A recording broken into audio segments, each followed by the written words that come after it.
그래서 오늘 청년부 참 많이 바빴습니다. 좋죠, 여러분. 우리 청년부가 막 부흥되고 우리 하늘누리교회 기득이라는 거 여러분 많이 기대해 주시고요. 저는 찬양하면서 마지막 곡이 좀 소리를 좀 줄여줘야 될 것 같습니다. 많이 울리네요. 마지막 곡이 이제 어쩌면 우리 청년들의 그러한 보이지 않는 내면적인 그런 모습들이 아닌가 생각을 했습니다. 그래서 연습할 때는 별 생각이 없었는데 이제 찬양하면서 그런 생각을 많이 했어요. 수많은 죄악 속에 갇혀서 주님을 잃어버린 지금, 하지만 내 영혼 주님을 기다려요. 변함없는 주님의 사랑을 내 모습 이대로 주께 돌아가요. 나의 손을 잡아주소서. 다시 주님의 얼굴 내 영혼 볼 수 있도록 나를 구원하소서. 다시 주의 임재 가운데 내 영혼 살 수 있도록. 저는 이 가사를 딱 들으면서 오늘날 우리 한국에 있는 청년들의 어떤 그 하나님을 향한 외침이 아닌가 그런 생각을 했습니다. 그래서 이 외침 가운데 있는 우리 청년들이 여러분들의 기도가 갈급한 가운데 있는 것 같습니다. 여러분 좀 많이 기도해 주시고요. 또 하늘누림교회 기둥 같은 청년들이 이 하늘누림교회 나중에 큰 일꾼 될 수 있도록 많은 격려를 여러분 부탁드리겠습니다. 하늘 함께 보실 말씀은 로마서 13장 말씀입니다.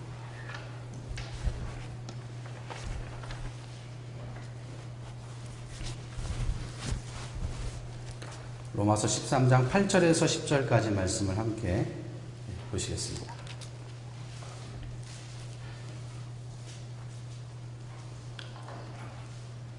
같이 읽겠습니다. 피차 사랑의 빛 외에는 아무에게든지 아무 빛도 지지 말라. 남을 사랑하는 자는 율법을 다 이루었느니라. 간음하지 말라, 살인하지 말라, 도둑질하지 말라, 탐내지 말라 한 것과 그 외에 다른 계명이 있을지라도 내 이웃을 내 자신과 같이 사랑하라 하신 그 말씀 가운데 다 들었느니라. 사랑은 이웃에게 악을 행하지 아니하나니 그러므로 사랑은 율법의 완성이니라. 아멘. 사랑이 빚진 자라는 말씀을 함께 나누겠습니다. 이 세상에 빚이 없는 사람이 있을까요? 제가 볼 때는 이 세상에 빚이 없는 사람이 없는 것 같습니다. 제가 청년부 예배 시간에 설교를 했었거든요. 그래서 카드 없는 사람 손 들어보세요. 그랬더니 청년부 중에서 카드 없는 친구들이 몇 명 있더라고요. 근데 대부분 다 카드 있을 겁니다. 그렇죠? 카드 없으신 분 계신가요? 존경스럽습니다. 카드 없이 생활하기가 참 힘들거든요. 그렇죠? 저도 카드가 있습니다. 안 쓰려고 하는데 돈이 없다 보니까 어쩔 수 없이 카드를 긁어야 되잖아요. 카드를 긁게 되면 다 빚쟁이가 되는 겁니다. 왜 그러냐면은 한 달 뒤에 카드 긁은 것을 갚아야 되기 때문에 그런 거예요. 다 빚쟁이입니다. 다 빚쟁이입니다. 빚 없다고 뭐 이렇게 할 필요 없습니다. 다 똑같은 상황 가운데 똑같은 위치에 있는 것 같습니다. 여러분 그 빚 졌는데 빚을 안 갚으면 어떻게 됩니까? 카드가 정지되죠. 정지된 다음에 또 안 갚으면 어떻게 돼요? 신용불량, 그야말로 신용불량이 되는 겁니다. 그러면은 신용 거래를 할 수가 없고 또 외국에 나갈 수도 없게 되는 것이죠. 그래서 빚이라는 것은 내가 누군가에게 갚아야 할 것이 있다라는 거란 뜻이 되는 겁니다. 빚은 남에게 돈을 빌려 쓰거나 또 물건을 빌려다 쓰고 제때 갚지 못하는 것이죠.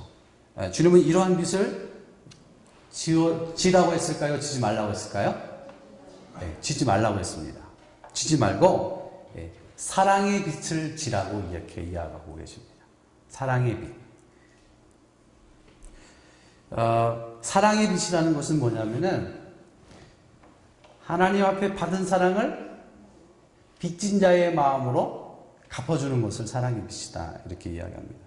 그래서 사랑의 빚을 지은 것은 우리가 얼마나 하나님께 큰 사랑을 받았는지 잊지 말고 살라는 하나님의 말씀의 의미가 있는 겁니다. 하나님이 우리에게 주신 그 사랑의 빚 잊지 말고 살 수 있기를 주님의 이름으로 축복합니다. 과거에 우리는 죄의 종이었습니다. 우리가 이걸 자꾸 잊어버리거든요. 과거에 뭐 나는 이렇게 이제 잘 나갔을 때만 생각하는 경우가 많이 있습니다. 그러나 우리가 하나님 앞에 은혜를 더욱더 경험하기 위해서는 과거의 나의 모습들을 많이 회상하는 것이 더 좋습니다. 과거의 우리 모습은 죄의 종로 됐었고 또 사망 권세 아래 신음하던 그런 비참한 인생들이었습니다. 우리는 하나님을 배반하고 떠났지만 하나님은 배반한 우리를 끝까지 포기하지 아니하시고 찾아오셨어요. 그리고 저와 여러분을 사랑해 주셨습니다. 예수님이 흘리신 피값으로 저와 여러분의 죄를 해결해 주시고 이제 우리에게 새로운 생명을 주셨습니다. 또 하나님 나라의 기업을 이룰 자를 자녀로 삼아 주셨습니다. 하나님은 십자가에서 우리에 대한 사랑을 확증하셨습니다. 율법으로는 용서받을 수 없는 저와 여러분을. 그렇죠? 근데 그 그리스도의 사랑으로 우리를 덮어주셨습니다. 그래서 오늘 본문 8절에 보면 뭐라고 말씀하고 있냐면은 사랑하는 자는 율법을 다 이루었다. 그러면서 사랑은 율법의 완성이다. 여러분, 율법을 통하여 구원받을 사람이 아무도 없습니다. 그렇죠? 여러분, 우리가 예수 믿지 않고 구원받을 수 있는 방법이 있습니다. 그것이 뭔지 아십니까? 율법을 온전히 이루면 구원받습니다. 그런데 안타깝게도 율법을 온전히 이룰 수 있는 사람은 단 한 명도 없습니다. 그래서 구원받을 수 있는 사람이 아무도 없기 때문에 그 율법을 뛰어넘을 수 있는 무엇인가가 필요했는데 그것이 바로 예수 그리스도의 사랑이었던 겁니다. 결국 사랑하지 않으면 다 소용없다. 그래서 고린도전서 13장 13절에는 믿음, 소망, 사랑, 그 중에 제일은 사랑이다. 너무 귀가 따갑도록 많이 듣지 않습니까? 아마 세상 사람도 이 얘기는 아마 다 알 겁니다. 너무나 좋은 말이고 너무나 정말 위대한 말이지 않습니까? 그러나 이렇게 이야기하지만 그렇게 알고 또 그렇게 살아가는 사람들은 많지가 않습니다. 우리는 예수 안에 하나님의 사랑을 받은 자요 사랑에 빚진 자입니다. 우리는 주님께서 베푸신 사랑의 빚을 영원히 갚을 수 없습니다. 그래서 우리는 주님의 사랑의 빚을 진 사람들이다 이렇게 이야기할 수 있습니다. 그러면 우리가 어떻게 하면 하나님의 사랑을 갚을 수 있을까? 어렵지 않습니다. 아주 쉽습니다. 그것은 하나님을 사랑함으로 갚을 수 있습니다. 요한복음 21장에 보니까 예수님께서 베드로에게 뭐라고 말씀하셨냐면은 요한의 아들 시몬아 내가 나를 사랑하느냐? 이렇게 물으셨습니다. 이 질문은 여러분 베드로에게 한 질문일 수도 있지만 사실 이 질문은 저와 여러분들에게 하는 하나님이 끊임없이 우리에게 계속해서 던져지는 질문 가운데 한 가지입니다. 너희가 나를 사랑하느냐? 너희가 나를 사랑하느냐? 라고 하나님께서는 오늘 우리에게 그렇게 질문하고 있는 거예요. 여러분 어떻게 대답하시겠습니까? 베드로는 이렇게 대답합니다. 내가 주님을 사랑하는 줄 주께서 아시나이다. 그리고 다시 예수님은 베드로에게 다시 또 묻습니다. 네가 나를 사랑하느냐? 그때 베드로는 뭐라고 합니까? 내가 주님을 사랑하는 줄을 주께서 아시나이다. 다시 예수님이 베드로에게 묻습니다. 그때 베드로도 마찬가지 대답합니다. 내가 주님을 사랑합니다. 내가 주님을 사랑합니다. 그러면서 주님은 뭐라고 말씀하셨냐면은 네가 나를 사랑하면 내 양을 먹이라. 여러분 예수님이 베드로에게 3번 질문하는 것은 상당한 중요한 이유가 있는 겁니다. 왜 그렇습니까? 바로 그 질문은 베드로에게 던진 질문이면서도 저와 여러분에게 던진 질문이기 때문에 그렇습니다. 하나님 우리에게 요구하시는 무엇이 무엇이라고 생각하십니까? 기도 많이 하시는 거요? 전도 많이 하는 거요? 예? 성공해서 하나님 나라 더 크게 확장하는 거 다 중요합니다. 우린 난 예배 때 설교를 통해서 들었잖아요. doing과 being의 차이. 우리가 알고 있는 것은 이런 겁니다. 내가 어떻게 하면 하나님을 기쁘게 할까? 근데 주님의 차원에서 주님의 입장에서 원하는 것은 뭐냐면은 다 필요 없어. 네가 나를 사랑하느냐. 네가 나를 사랑하느냐를 주님께서 원하시고 계세요. 하나님 우리에게 요구하시는 것은 모든 것을 종합해 볼 때 한 가지는 하나님을 사랑하는 겁니다. 여러분 하나님 사랑하십니까?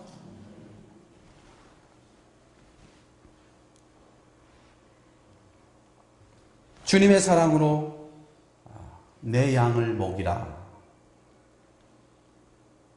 여러분, 내 양을 먹인다라는 것은 어떤 그 목자의 차원에서, 교육자의 차원에서 바라볼 수도 있지만은 사실 성도와 성도 사이의 중요한 부분입니다.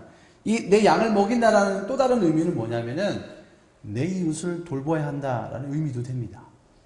내 이웃을 사랑하느냐라는 의미도 되는 거예요. 근데 여기서 중요한 것이 있습니다. 뭐냐면은 사랑의 우선순위를 우리가 착각할 수가 있습니다. 순서가 바뀌면 안 된다는 거예요. 먼저는 하나님을 사랑하고 내 이웃을 사랑할 수 있어야 해요. 하나님을 사랑하지 아니하고 내 이웃을 사랑하면 그것이 무엇이 되는지 아십니까? 자선사업가가 되는 거예요.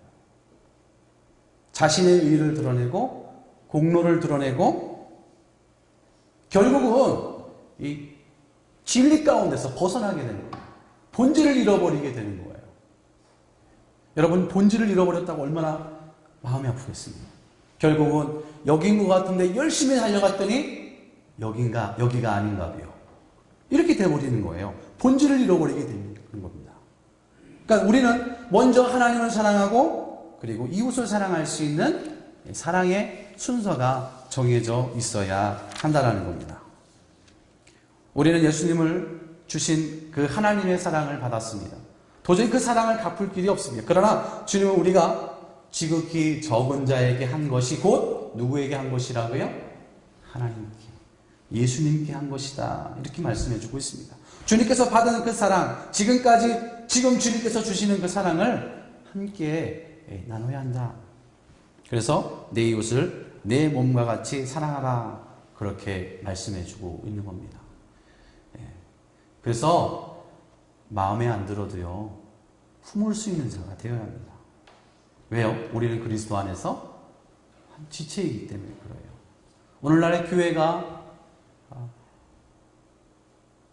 이렇게 교회의 이야기가 세상 사람들로부터 오르락내리락 하는 이유는 교회에 대한 정의가, 교회론에 대한 부분들이 땅에 무너졌기 때문에 그렇습니다. 여러분, 교회론의 가장 큰 거 뭔지 아십니까?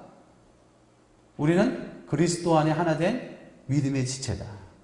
그리고 주님은 우리의 지체의 머리가 되신다는 걸 잃어버리면은 교회의 사명은 끝장난 겁니다. 근데 교회가 그것을 다 잊어버리고 있습니다. 그런데 더 중요한 것은 우리도 그걸 잊어버릴 때가 많이 있다는 거예요. 서로 지체의식을 잊어버릴 때. 그래서 내 오른팔이 마음에 안 들면 어떻게 해요? 아직 안 보면 되지. 이게 무슨 얘기입니까? 확 잘라버리면 된다는 얘기예요. 그렇지 않습니까? 내 왼쪽 손가락이 마음에 안 드는데 너는 왜 이렇게 날 때부터 이상하게 생기고 나왔냐? 아, 정말 마음에 안 들어. 잘라버리고 싶어. 확 잘라버릴 수 있다는 거예요.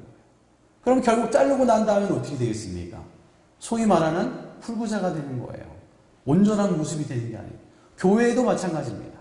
여러분, 새롭게 사랑방이 편성됐지 않습니까? 그렇죠? 어떤 분은 마음에 들 수 있습니다. 이야, 이분은 진짜 정말 괜찮은 분이야. 근데 어떤 분은 이분이 우리 사랑방에 왔네. 그렇잖아요. 표현을 못 해더라도. 예? 왜? 저도 다 경험해왔기 때문에 알죠. 그러나 그것은 주님 안에서 온전한 교회를 이룰 수 있는 모습이 아니다라는 것을 이야기해주고 있습니다. 우리는 사랑이 빚진 자요 주님께 갚을 것이 없다라는 것을 기억하면서 우리에게 함께하는 믿음의 기이한 지체들을 죽게 하듯, 죽게 대하듯 대할 수 있는 저와 여러분 될 수 있기를 주님의 이름으로 축원합니다. 여러분, 미움, 시기, 원수 맺는 거, 당짓는 거, 하나님이 제일 싫어하는 거예요. 그러나 하나님이 기뻐하는 것은 감싸주고, 안아주고, 이해해주고, 배려해주는 겁니다. 그것이 믿음의 공동체 가운데 하나님이 원하시는 거예요.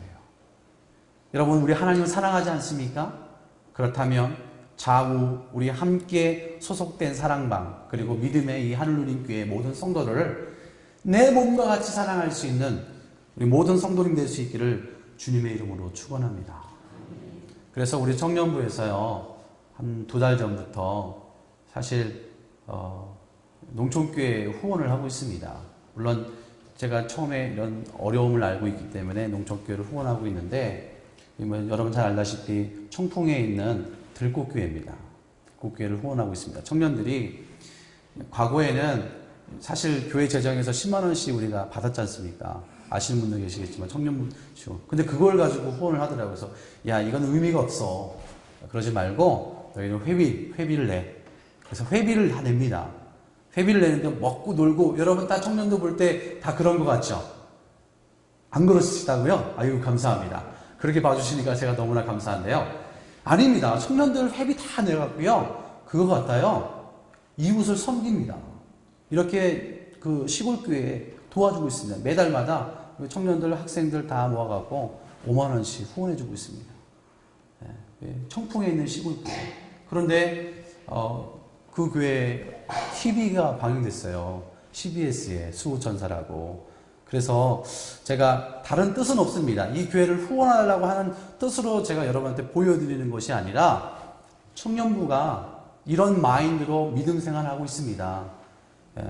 그래서 그거를 좀 여러분이 봐주시고, 욕심 같아서는 더 많이 기도해 주시고, 더 많이 사랑해 달라는 의미로 제가 이 시간에 잠깐 영상을 한번 좀 봤으면 좋겠습니다. 길지 않습니다. 긴가요?